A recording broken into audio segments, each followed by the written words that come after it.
देवी Ahilya cancer hospital Indore में मैं कैलाश जी से बात करूंगी। कैलाश जी धार के रहने वाले हैं। CA lungs, bone, lungs, liver metastasis है इनको। कैलाश जी जब आए थे तब में और हमारा इलेक्ट्रोहोम्योपैथी ट्रीटमेंट के बाद की कंडीशन खुद बताएंगे। कैलाश जी भी बताएंगे, उनके साथ उनके बेटे आए हैं वो भी बताएंगे। जी कैलाश जी। जब आए थे तब तो मेरे को यह भी नहीं मालूम था कि मेरा शरीर कहाँ है, इस पोजीशन में था जी। मेरे को तो कुछ पता ही नहीं था कि मैं कहाँ अस्पताल में हूँ, कैसे अस्पताल हूँ। बड़ी मुश्किल से लेके ना यहाँ पे भर्ती किया मैं। जी। उसके बाद में मेरे को समझ लो कि 2 दिन बाद ऐसा लगा कि मैं कहीं अस्पताल में आ गया हूँ। जी। उसके बाद मेरे को इतनी राहत मिली कि जिसका जवाब नहीं। जी। हाँ, वो बिल्कुल मतलब कि आप तो स्वस्थ हो। जी। आपके साथ आपके बेटे आए हैं, वो सारी कंडीशन बताएंगे। जी। जी मैम, मैं जब इन्हें डायग्नोस हुआ था, जब पारुल में था, बड़ोदरा में, उसके बाद में फिर मुनि सेवा में गया। वहाँ पे 10 दिन ट्रीटमेंट चला, बायोप्सी वगैरह हुई थी, तो इन्फेक्शन, इन्हें किडनी में इन्फेक्शन आया था। उसके बाद में उन्होंने वहाँ पे ओरल कीमो दिया था, पर राहत कुछ भी नहीं हो पाई थी। 1 महीने हमने यहाँ पे रखा। उसके बाद में इन्हें टेबलेट से साइड इफ़ेक्ट हुए और पीलिया वगैरह, जॉन्डिस वगैरह और बिलिरुबिन बढ़ गए थे। फिर वापस लेके गए वहाँ पे, तो उन्होंने वेंटिलेटर पे रखा इन्हें, और उसके बाद 2 दिन बाद छुट्टी कर दी और बोले कि होप नहीं है बोला, और ऐसा वैसा हो गया है। बोले आपका ट्रीटमेंट घर पे ही करवाइए, आपके फैमिली डॉक्टर से, हाँ, फैमिली डॉक्टर से आपका ट्रीटमेंट करवाइए। फिर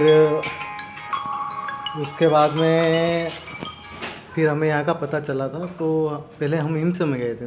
हिम्स में जाने के बाद में वहाँ पे उन्होंने बथेरी प्रॉब्लम है बताई, हमें वहाँ पे मेरठ भी बुला लिया। उसके बाद में फिर उन्होंने वहाँ पे भी ट्रीटमेंट नहीं दे पाए वो।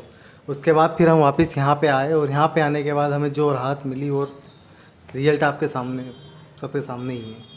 पैरों में सूजन बहुत थी इनके, पैरों में थी, पेट में थी, सीनों में थी, हाँ, सब जगह स्वेलिंग थी। हाँ, पूरा बदन, पूरा शरीर फूल गया था। हाँ, पूरा फूल गया था ये, है ना। चल भी नहीं पा रहे थे, और डायपर यूज़ हो रहा था उनको, डायपर पहना रहे थे हम।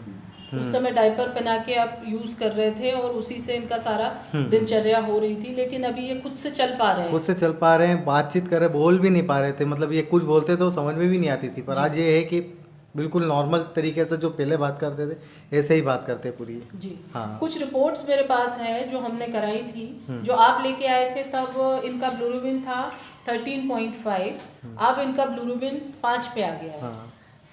एसजीपीटी और एसजीओटी में भी बहुत मिरेकल चेंजेस आए हैं। एसजीओटी 322 था आपका पहले, और अभी 44 नॉर्मल आ गया है। एसजीपीटी 194 था, वो 34 हो गया है। तो फिजिकल कंडीशन के साथ साथ हमें रिपोर्ट्स पे भी फोकस करें, तो रिपोर्ट्स में भी बहुत नॉर्मल हो गई है सारी चीज़ें। और मैं ये कहना चाहती हूँ कि आपने जो इलाज लिया, आप बड़ोदरा भी गए, आप हिम्स भी गए, आप देवी अहिल्या में आए, तो सबका निचोड़ क्या आपको लगता है? मैम सबसे बेस्ट यही लगा ना हमें, तो यहाँ फ़र्क लगा ना मैम जी।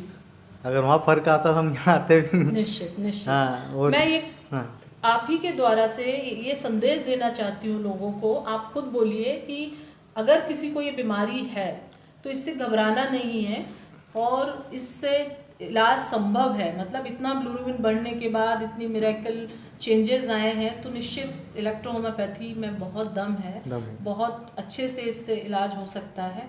आप क्या कहना चाहेंगे लोगों को, क्या संदेश देना चाहेंगे? लोगों को यही बोलना चाहूँगा कि इस पर आप, अगर ये कुछ समस्या आपके घर में होती है तो आप यहीं आए और यहाँ पे इलाज करवाए। इलेक्ट्रोहोम्योपैथी बेस्ट है एलोपैथिक वगैरह से। उनके पास इलाज नहीं है, यहाँ पे इलाज है उस चीज़ का। क्योंकि आपको उन्होंने मना कर दिया था कि वहाँ पे तो मना, हाँ, वहाँ पे तो मना कर दिया था कि आप सेवा कीजिए घर ले जाके। जी। हाँ, हिम्स वालों ने भी हिम्स वालों ने भी यही बोला कि सेवा कीजिए, हिम्स वालों। चलिए, देवी अहिल्या से एक आशा की किरण आपको नजर आई है। बिल्कुल। और कैलाश जी, जैसा हम स्वस्थ करके आपको यहाँ से भेज रहे हैं, निश्चित उम्मीद करते हैं कि आप डाइट और हमारी मेडिसिन दोनों बराबर लेंगे तो बराबर आपका पूरा रूटीन और पूरी लाइफ नॉर्मल होती चली जाएगी। तो मतलब जीवन में इतना आनंद आया जी कि शायद ही नहीं आया वो कुछ। दोबारा से मौत के मुंह से बाहर नहीं, आना। मेरे को मैं शुरू में आया था, मेरे को ये था कि अपन बस आखिरी स्टेज पे। उसके बाद मैंने भर्ती करने के बाद 2-3 दिन बाद मेरे को इतनी खुशी मिली अंदर से जी। कि अपन ठीक हो रहे हैं। जी पहले तो मेरे ये भी नहीं मालूम था कि मेरा हाथ कहाँ है, मेरा पाँव कहाँ है, मैं किस स्थिति में जी रहा हूँ। हमने भी देखी थी आपकी कंडीशन। है और ये पीछे पकड़ के घर से लाए नहीं तो इनको ये चाबी दे दे, ताला खोल, भी दुकान पे जाऊँ काम करने। इन्हें पकड़ के मेंटल मतलब घर स्थिति भी में सही मेंटल थी, स्थिति, हाँ, क्योंकि डिप्रेशन में चला जाता है पेशेंट, मतलब और जब- वीकनेस भी थी आपको। ज़रूरत से ज़्यादा शरीर में खून नहीं, इधर देखो पीलिया हो गया, सब दुनिया भर की तो बीमारी इकट्ठी हो गई। चलिए, अभी आप पूरी तरह से स्वस्थ हैं, हंसी खुशी घर जाइए। धन्यवाद। Thank you ma'am. दिल्ली में Devi Ahilya cancer care centre ने एक नए केयर सेंटर की स्थापना की। कैंसर से पीड़ितों का इलेक्ट्रो होम्योपैथी से यहां पर होगा इलाज। आशाहीन कैंसर रोगियों के लिए आशा की एक नई किरण, देवी अहिल्या कैंसर हॉस्पिटल इंदौर, जहां संभव है कैंसर का इलाज बिना कीमो, बिना रेडिएशन। दर्द से तड़पते कैंसर मरीजों को इलेक्ट्रो होम्योपैथी हर्बल मेडिसिन द्वारा अब तुरंत राहत। Devi Ahilya cancer hospital Indore, call 9584040131।